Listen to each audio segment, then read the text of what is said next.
अरे अब सुनो भाई सुनो, जिंदाबाद जरूर करना है। 26 में हमारे मुख्यमंत्री की शपथ के बाद करना है। भाइयों बहनों, सबसे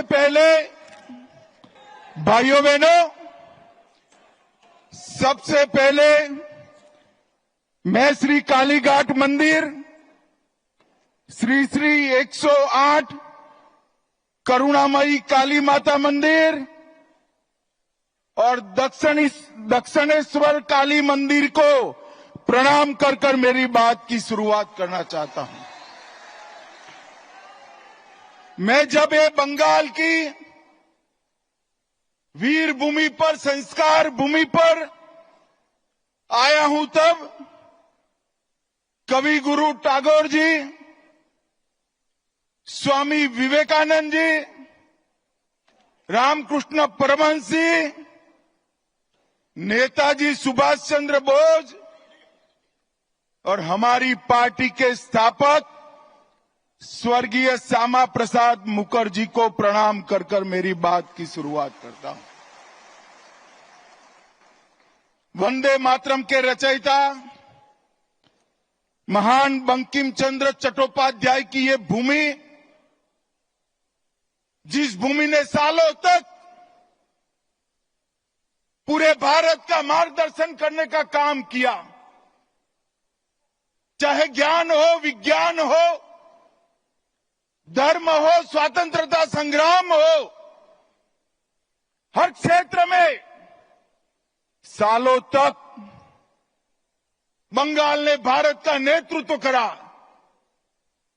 और वही बंगाल में कई सालों तक कम्युनिस्टों का शासन रहा और उसके बाद मां माटी मानुष का नारा देकर ममता दीदी आई और उन्होंने ये महान बंग भूमि को आज घुसपैठ, भ्रष्टाचार, स्त्रियों पर अत्याचार, अपराध, बम धमाके और हिंदुओं के साथ दुराचार का केंद्र बनाकर रख दिया है। दुराचार का केंद्र बना। भाइयों बहनों, यही बंगाल में चुनावी हिंसा सेशन के बाद, जब टीआर सेशन सीईसी बने, उसके बाद पूरे देश में चुनावी हिंसा बंद हो गई।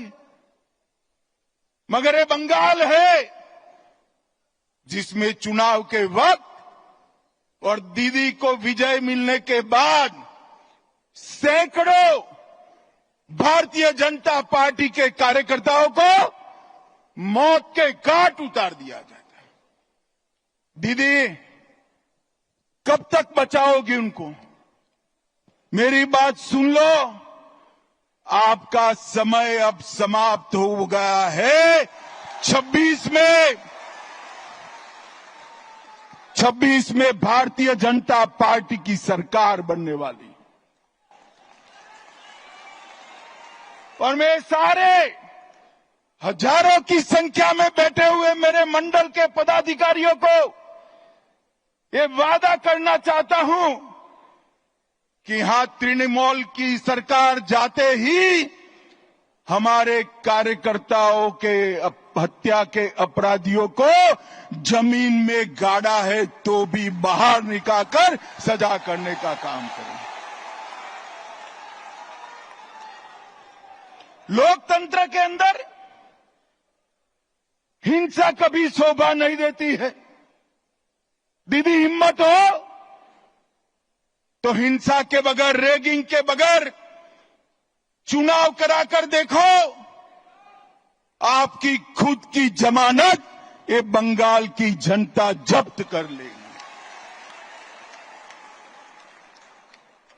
और भाइयों बहनों, वोट बैंक की तुष्टीकरण ने वोट बैंक के लिए पतन की सीमा ये ममता बनर्जी ने पार कर दी। अभी कुछ दिन पहले पहलगांव में पाक प्रेरित आतंकवादियों ने हमारे निर्दोष नागरिकों को, यात्रिकों को धर्म पूछ कर परिवार के सामने मार दिया। मुझे बताओ बंगाल वालों, वो पाक प्रेरित आतंकवादियों को सजा देनी चाहिए या नहीं देनी चाहिए? अरे जोर से बोलो, देनी चाहिए या नहीं देनी चाहिए? मोदी जी ने ऑपरेशन सिंदूर किया, ठीक किया या नहीं किया? भाइयों बहनों, हमने सर्जिकल स्ट्राइक करी, एयर स्ट्राइक करी और अब ऑपरेशन सिंदूर कर 100 किलोमीटर अंदर जाकर उनके हेडक्वार्टर को ध्वस्त कर दिया। सैकड़ों आतंकवादी मौत के घाट उतार दिए गए और दीदी के पेट में दर्द होता है। दीदी, इतना दर्द बंगाल का यात्री जब वहां मारे गए तब किया होता तो ठीक था। उस वक्त कुछ नहीं बोला और मोदी जी ऑपरेशन सिंदूर कर यहां आए तो एक घटिया सा राजनीतिक बयान देकर ऑपरेशन सिंदूर का विरोध किया। मैं आज ममता दीदी को कहने आया हूं, आपने ऑपरेशन सिंदूर का विरोध नहीं किया। आपने इस देश की करोड़ों माताओं बहनों की भावनाओं के साथ खिलवाड़ किया है, खिलवाड़ किया। और मैं बंगाल की मातृशक्ति को भी अपील करने आया हूं, आने वाले चुनाव में ऑपरेशन सिंदूर पर सवाल उठाने वाली ममता जी को सिंदूर की कीमत बंगाल की माताएं बहनें जरा समझा दे, सिंदूर का अपमान करने का क्या मतलब होता है। भाइयों बहनों, 1990 से ये देश आतंकवाद झेलता है। 40,000 से ज्यादा लोग आतंकवाद की भेंट चढ़ गए। ये कांग्रेस की सरकारें, यूपीए की सरकारें, इंडिया अलायंस की सरकारें, जिसमें ममता बनर्जी भी मंत्री थी, कुछ नहीं करती थी।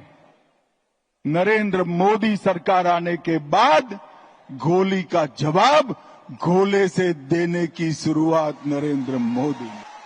और ममता जी, आप जितना पक्ष लेना है उतना पाक प्रेरित आतंकवादियों का पक्ष ले लो। मैं बताकर जाता हूं, ये नरेंद्र मोदी सरकार है, ये भारतीय जनता पार्टी की सरकार है। ऑपरेशन सिंदूर समाप्त नहीं हुआ है। अब कोई भी हिमाकत करेगा तो उसको उतनी ही मजबूती के साथ जवाब देने का काम नरेंद्र मोदी जी करेंगे। मैं आज ऑपरेशन सिंदूर में हमारी बहादुर सेना बीएसएफ ने जो वीरता बताई है, वो सभी बीएसएफ कर्मी और सेना के जवानों को 2 हाथ जोड़कर प्रणाम करता हूं।